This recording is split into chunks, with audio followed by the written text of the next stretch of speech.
Welcome to English apps. আজ আমরা আলোচনা করব ইংরেজি গ্রামারের অত্যন্ত গুরুত্বপূর্ণ একটি প্রকার নন ফাইনাইট ভার্ব নিয়ে। অর্থাৎ ভার্ব দুই প্রকারের মধ্যে এক প্রকার হচ্ছে ফাইনাইট ভার্ব আর একটা হচ্ছে নন ফাইনাইট ভার্ব। আমরা যখন ভার্বের অধ্যায়ে আলোচনা করেছি তখন এর বিষয়ে বিস্তারিত বলেছি যে ফাইনাইট ভার্ব হচ্ছে যেই ভার্বটির অর্থ সমাপ্ত হয় সেটা হচ্ছে ফাইনাইট ভার্ব, আর নন ফাইনাইট ভার্ব হচ্ছে যেই ভার্বের অর্থ সমাপ্তি ঘটে না সেটা হচ্ছে নন ফাইনাইট ভার্ব। তো আজকে আমরা নন ফাইনাইট ভার্ব নিয়ে আলোচনা করব। নন ফাইনাইট ভার্ব হচ্ছে তিন প্রকার, এক হচ্ছে ইনফিনিটিভ, তারপর হচ্ছে জিরান্ড, তারপর হচ্ছে পার্টিসিপল। অর্থাৎ ইনফিনিটিভ, জিরান্ড, পার্টিসিপল এগুলো হচ্ছে নন ফাইনাইট ভার্বের প্রকারভেদ। তো আজকের ক্লাসটি আমরা ইনফিনিটিভ নিয়ে আলোচনা করব।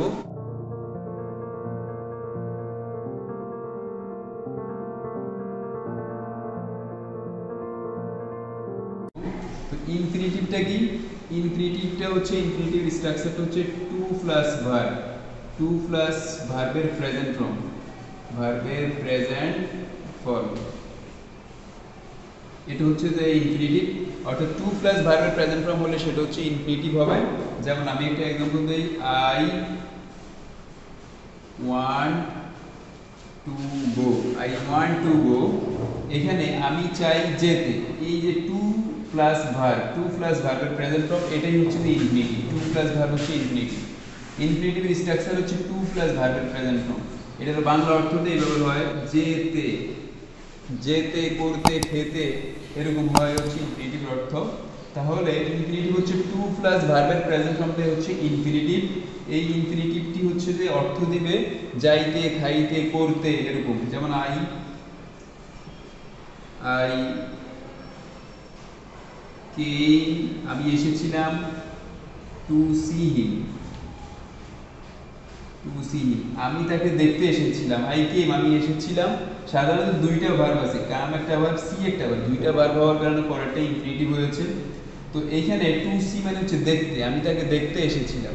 এই যে টু প্লাস ভার্ব যেটার অর্থ দিয়েছে দেখতে, এটাই হচ্ছে যে ইনফিনিটিভ।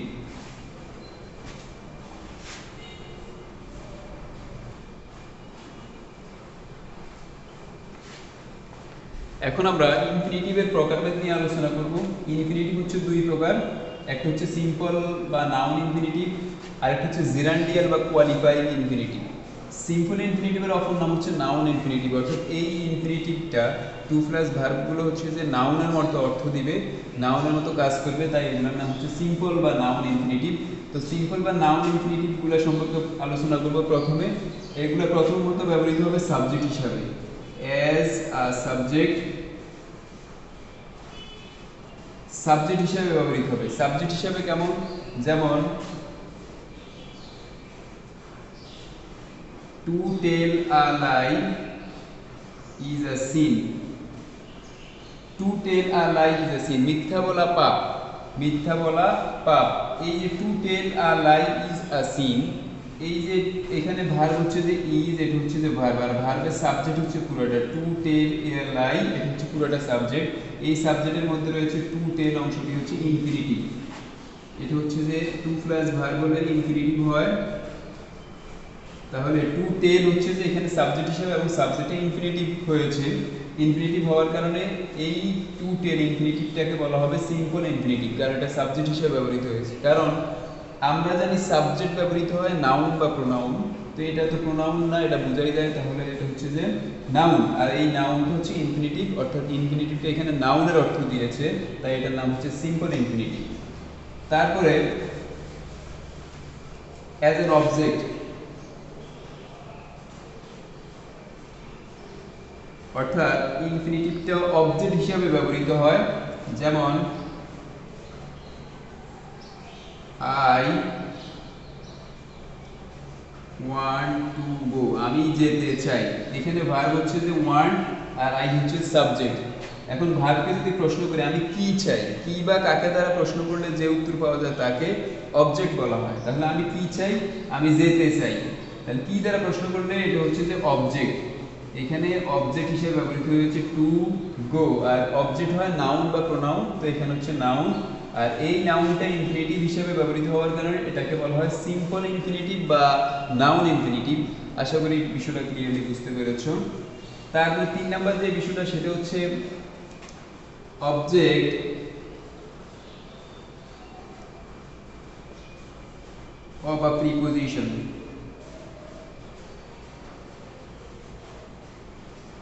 অর্থাৎ প্রিপোজিশনের অবজেক্ট হিসেবে ব্যবহৃত হয়। যেমন একটা এক্সাম্পল আমরা দেখি, the man was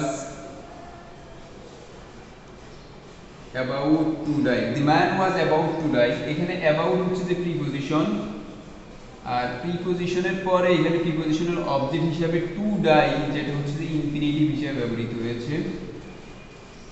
two plus verb, তাই infinitive.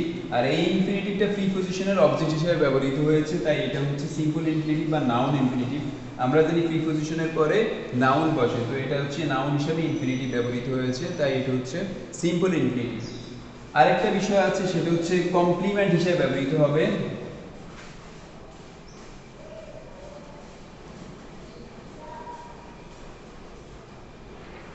The complement of an object, অর্থাৎ অবজেক্টের কমপ্লিমেন্ট হিসেবে ব্যবহৃত হতে পারে ইনফিনিটিভ। যেমন উই এক্সপেক্ট, আমরা প্রত্যাশা করি, ইউ, তোমার কাছ থেকে, টু গো, যাওয়ার, অর্থাৎ আমরা প্রত্যাশা করি যে তুমি যাবে। এখানে উই এক্সপেক্ট ইউ, ইউটা হচ্ছে এখানে অবজেক্ট, আর অবজেক্টকে মডিফাই করেছে ইনফিনিটিভ টু গো, অর্থাৎ এই অবজেক্টের কমপ্লিমেন্ট হচ্ছে এখানে টু গো। তো এই কমপ্লিমেন্ট হিসেবে ব্যবহার করার কারণে এটা হচ্ছে যে অবজেক্টের কমপ্লিমেন্ট বা হচ্ছে যে সিম্পল বা নাউন ইনফিনিটিভ, অর্থাৎ এই ইনফিনিটিভটা কমপ্লিমেন্ট, অবজেক্টের কমপ্লিমেন্ট হিসেবে ব্যবহৃত হতে পারে। তাহলে আমরা শিখলাম ইনফিনিটিভ যেটা প্রথম প্রকার নাউন বা সিম্পল ইনফিনিটিভ, এটা সাবজেক্ট হিসেবে ব্যবহৃত হয়, অবজেক্ট হিসেবে ব্যবহৃত হয়, প্রিপোজিশনের অবজেক্ট হিসেবে ব্যবহৃত হয়, কমপ্লিমেন্ট হিসেবে ব্যবহৃত হয়। আশা করি তোমরা বিষয়টা ক্লিয়ারলি বুঝতে পেরেছো। ইনফিনিটিভ দুই প্রকারের মধ্যে দ্বিতীয় প্রকারটি হচ্ছে জিরান্ডিয়াল ইনফিনিটিভ বা কোয়ালিফাইং ইনফিনিটিভ। জিরান্ডিয়াল ইনফিনিটিভ বা কোয়ালিফাইং ইনফিনিটিভটা হচ্ছে যে অন্য কিছুকে কোয়ালিফাই করবে, অর্থাৎ মডিফাই করবে। এটা হচ্ছে যে অ্যাডজেক্টিভ বা অ্যাডভার্ব অর্থে ব্যবহার হবে। অ্যাডজেক্টিভ বা হচ্ছে অ্যাডভার্ব অর্থে ব্যবহৃত হবে, কখনো ভার্বকে মডিফাই করবে, কখনো নাউনকে মডিফাই করবে। এর আগে যেটি আলোচনা করেছি সিম্পল ইনফিনিটিভ বা নাউন ইনফিনিটিভ, সেটি হচ্ছে যে নাউন অর্থ দিয়েছে, আর এটা হচ্ছে অ্যাডজেক্টিভ বা অ্যাডভার্ব অর্থ দিবে। তো এই জিরান্ডিয়াল ইনফিনিটিভ বা কোয়ালিফাইং ইনফিনিটিভটি কয়েক অর্থে ব্যবহৃত হয়। যেমন এক নম্বর হচ্ছে যে পারপোজ অর্থে আসবে,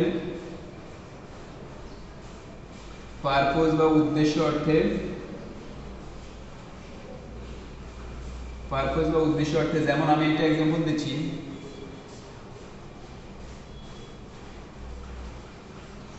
I am sorry to disturb you, I am sorry to disturb you। এখানে I am sorry, আমি দুঃখিত, এই আমার দুঃখিত হওয়ার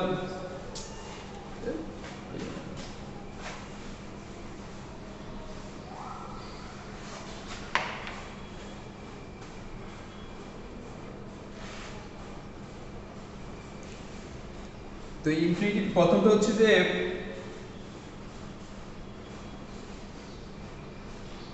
ইনফিনিটিভ অনেকগুলো অর্থ দিবে। তো এক নম্বর অর্থটা হচ্ছে পারপোজ বা উদ্দেশ্য অর্থে ব্যবহৃত হবে, অর্থাৎ এই ইনফিনিটিভটা উদ্দেশ্য বোঝাবে। যেমন আমি একটা एग्जांपल দিচ্ছি,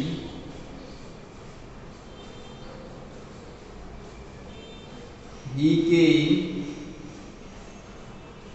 to see me, সে আমাকে দেখতে এসেছিল, সে এসেছিল, he came, কেন এসেছিল, তার আসার উদ্দেশ্যটা কি, টু সি মি, আমাকে দেখতে। উদ্দেশ্য অর্থে এখানে ইনফিনিটিভ ব্যবহৃত হয়েছে, পারপোজ বুঝিয়েছে, তাই এটা হচ্ছে কোয়ালিফাইং ইনফিনিটিভ। এবার যদি বলি কেন এসেছিল, এটা হচ্ছে ভার্বকে মডিফাই করেছে, কাম হচ্ছে যে ভার্বকে মডিফাই করেছে টু সি, তাই এখানে টু সিটা হচ্ছে অ্যাডভার্ব অর্থে এসেছে, টু সিটা হচ্ছে এখানে অ্যাডভার্ব, এই জন্য এটা কোয়ালিফাইং ইনফিনিটিভ বা জিরান্ডিয়াল ইনফিনিটিভ বলা হয়। তারপরে দ্বিতীয় যে নিয়মটি সেটি হচ্ছে কারণ বোঝাবে। যেমন কজ বোঝাবে বা হচ্ছে যে কারণ বোঝাবে, অর্থাৎ এই ইনফিনিটিভটি কারণ অর্থে আসবে। যেমন আমি একটা एग्जांपल দিচ্ছি,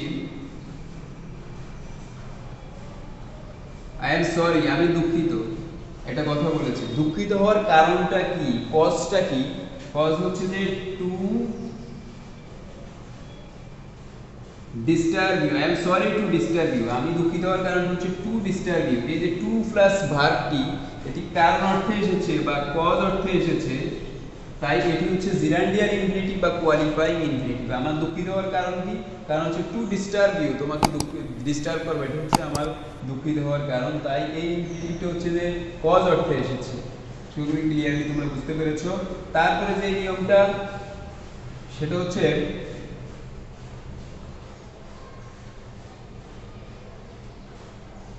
কন্ডিশন বুঝাবে বা শর্ত বুঝাবে। কন্ডিশন অর্থে সেটা কোয়ালিফাইং ইনফিনিটিভ বা জিরান্ডিয়াল ইনফিনিটিভ হবে। যেমন আমি একটা এক্সাম্পল দিচ্ছি, you can take my book, তুমি আমার বইটি নিতে পারো। টু রিড, পড়তে। For only a week, you can take my book, তুমি আমার বইটি নিতে পারো। To read for only a week, এক সপ্তাহের জন্য তুমি আমার বইটি নিতে পারো। এখানে টু প্লাস ভার্ব, এটি হচ্ছে যে কন্ডিশন বুঝিয়েছে, তুমি আমার বইটা নিতে পারো। এই যে ফর অনলি আ উইক, এক সপ্তাহের জন্য, এটা কন্ডিশন দিয়ে দিয়েছে। আর এই কন্ডিশনের জন্য এখানে টু প্লাস ভার্ব ব্যবহৃত হয়েছে, তাই এটা হচ্ছে জিরান্ডিয়াল ইনফিনিটিভ বা হচ্ছে কোয়ালিফাইং ইনফিনিটিভ। এই ইনফিনিটিভটা কন্ডিশন করতে ব্যবহৃত হয়েছে, এটা হচ্ছে কন্ডিশনাল ইনফিনিটিভ বা কোয়ালিফাইং ইনফিনিটিভ বা হচ্ছে জিরান্ডিয়াল ইনফিনিটিভ। আশা করি বিষয়টি তোমরা ক্লিয়ারলি বুঝতে পেরেছো। তারপরে হচ্ছে ইনফিনিটিভ, কোয়ালিফাইং ইনফিনিটিভের চতুর্থ নাম্বার যে ব্যবহারটি সেটা হচ্ছে যে এটা কোয়ালিফাইং রেজাল্ট বুঝাবে বা ফলাফল বুঝাবে।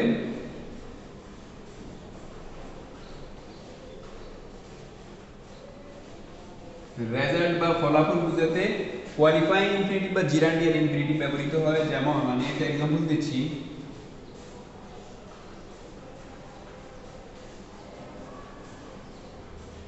হি স্টাডিড হার্ড, সে কঠোর পড়াশোনা করেছিল। তারপরে ফলাফলটা কি? ফলাফলটা হচ্ছে টু স্কোর গুড মার্কস, সে ভালো মার্কস তোলার জন্য কঠোর পড়াশোনা করেছিল। তাহলে তার কঠোর পড়াশোনা করার ফলাফল হচ্ছে টু স্কোর গুড মার্কস। এটা ফলাফল বোঝাতে এখানে ইনফিনিটিভ ব্যবহৃত হয়েছে টু স্কোর। টু স্কোরটা ইনফিনিটিভ হিসেবে ব্যবহৃত হয়েছে, এটা ফলাফল বুঝিয়েছে। এটা হচ্ছে কোয়ালিফাইং ইনফিনিটিভ বা হচ্ছে gerundial infinitive. He studied hard, সে কঠোর পড়াশোনা করেছিল। টু স্কোর, স্কোর করতে গুড মার্কস, ভালো ফলাফল। এটা হচ্ছে এখানে কোয়ালিফাইং ইনফিনিটিভ বা জিরান্ডিয়াল ইনফিনিটিভ হিসেবে ব্যবহৃত হয়েছে। এবার লাস্টের যে ব্যবহারটি কোয়ালিফাইং ইনফিনিটিভে সেটা হচ্ছে প্যারেনথেটিক্যাল ইউজ।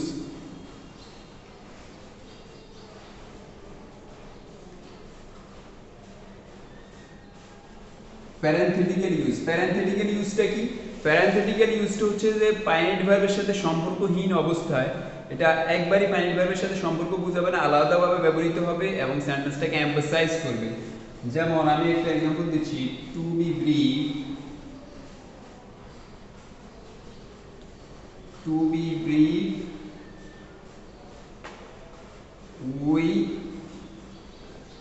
ওন্ট গো দেয়ার, সংক্ষেপে বলতে আমরা সেখানে যাব না। এখানে ফাইনাইট ভার্ব হচ্ছে গো, এই গো এর সাথে টু বি ব্রিফের কোনো সম্পর্ক নেই, এই ইনফিনিটিভটার কোনো সম্পর্ক নেই। এই যে টু বি ব্রিফটা ব্যবহৃত হয়েছে, আলাদাভাবে ব্যবহৃত হয়েছে, এই সেন্টেন্সটাকে এমফাসাইজ করেছে, এটাই হচ্ছে প্যারেনথেটিক্যাল ইউজ। এই ইনফিনিটিভটা এখানে প্যারেনথেটিক্যাল ইউজ হিসেবে ব্যবহৃত হয়েছে। তো এই হচ্ছে জিরান্ডিয়াল ইনফিনিটিভ বা কোয়ালিফাইং ইনফিনিটিভ, এই অর্থগুলোতে এগুলো ব্যবহৃত হয়। এটা হচ্ছে জিরান্ডিয়াল ইনফিনিটিভ বা হচ্ছে কোয়ালিফাইং ইনফিনিটিভ। আশা করি এতটুকু পর্যন্ত তোমরা ক্লিয়ারলি বুঝতে পেরেছো।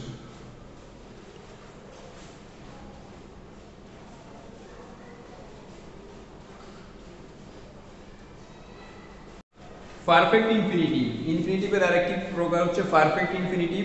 এটা হচ্ছে পারফেক্ট ভার্বের ফার্স্ট পার্টিসিপল ফর্ম যেটা সেরকম ব্যবহৃত হয়।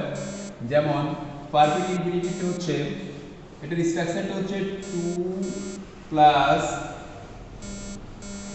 হ্যাভ প্লাস ভার্বের first participle form. Two have plus ভার্বের ফার্স্ট পার্টিসিপল ফর্ম, এটা হচ্ছে পারফেক্ট ইনফিনিটিভের ব্যবহার। অর্থাৎ টু হ্যাভ এর পরে ভার্বের পাস্ট পার্টিসিপল ফর্ম ব্যবহৃত হয়। যেমন আমি একটা एग्जांपल দিচ্ছি, দুইটা সেন্টেন্সটি আমি লিখছি, I am sorry,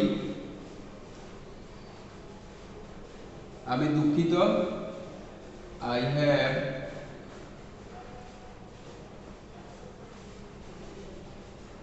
disturb you, আমি তোমাকে জ্বালাতন করেছি, আই এম সরি, আমি দুঃখিত। এই যে দুইটা সেন্টেন্স আছে, এই দুইটা সেন্টেন্সকে আমরা এখন একটা সেন্টেন্স করব। আই আই এম সরি, আমি দুঃখিত, টু হ্যাভ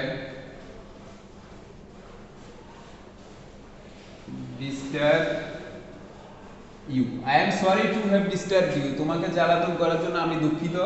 এই যে টু হ্যাভ ডিস্টার্ব, এই যে টু হ্যাভ প্লাস ভার্বের পাস্ট পার্টিসিপল ফর্ম, এটা হচ্ছে যে perfect infinitive. To plus have plus ভার্বের পাস্ট পার্টিসিপল ফর্ম, এটা হচ্ছে পারফেক্ট ইনফিনিটিভের ব্যবহার, যে টু হ্যাভ এর পরে ভার্বের পাস্ট পার্টিসিপল ফর্ম ব্যবহৃত হয়। আই এম সরি, আমি দুঃখিত, আই হ্যাভ ডিস্টার্ব ইউ, আমি তোমাকে জ্বালাতন করেছি। দুইটা সেন্টেন্সকে আমরা ইনফিনিটিভের মাধ্যমে একটা সেন্টেন্স করেছি, I am sorry to have disturb you.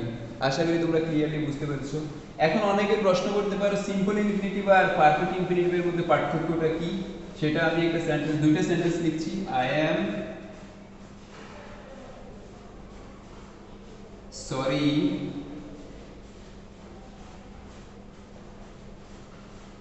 Two disturb you, I am sorry to disturb you, এই একটা সেন্টেন্স। আর একটা হচ্ছে আই এম সরি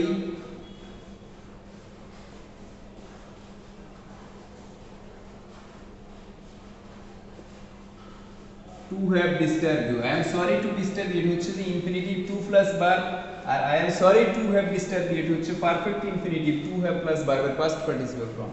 দুটার পার্থক্য হচ্ছে I am sorry to have disturb you, যেটা পারফেক্ট ইনফিনিটিভ, এটা অর্থ হচ্ছে আমি যা তোমাকে ডিস্টার্ব করেছি, ডিস্টার্বটা আগে করেছি, তাই এখন আই এম সরি, আমি দুঃখিত বলেছি, অর্থাৎ ডিস্টার্বটা করা হয়েছে আর এখন দুঃখিত বলেছি। আর I am sorry to disturb you, এই যে ইনফিনিটিভ, এটা হচ্ছে যে আই এম সরি মানে আমি দুঃখিত, টু ডিস্টার্ব ইউ, অর্থাৎ এখনো ডিস্টার্ব করিনি, বরং ডিস্টার্ব করব। যেমন আমি কারো কাছে একটা বই আনতে গেছি, তখন আমি বলবো যে I am sorry to disturb you, তোমাকে জ্বালাতন করবার জন্য আমি দুঃখিত, অর্থাৎ আমি বইটা নেওয়ার জন্য এসেছি, এখনো নেই নাই, এই ক্ষেত্রে হচ্ছে টু ডিস্টার্ব। আর যদি আমি আগে তাকে জ্বালাতন করেছি এরকম বুঝাই, তাহলে হচ্ছে টু হ্যাভ ডিস্টার্ব, অর্থাৎ ফার্স্ট পারফেক্ট ইনফিনিটিভ ব্যবহার করতে হবে। এই হচ্ছে যে দুইটার মধ্যে পার্থক্য। তো এই যে ইনফিনিটিভ নিয়ে আমরা আলোচনা করেছি, আশা করি তোমাদের ধারণা একদম ক্লিয়ার হয়েছে। তো আমাদের ক্লাস যদি ভালো লাগে অবশ্যই ইংলিশ অ্যাপ চ্যানেলকে যারা সাবস্ক্রাইব করো নাই সাবস্ক্রাইব করবে এবং লাইক কমেন্ট শেয়ার করে পাশে থাকবে। Thank you very much.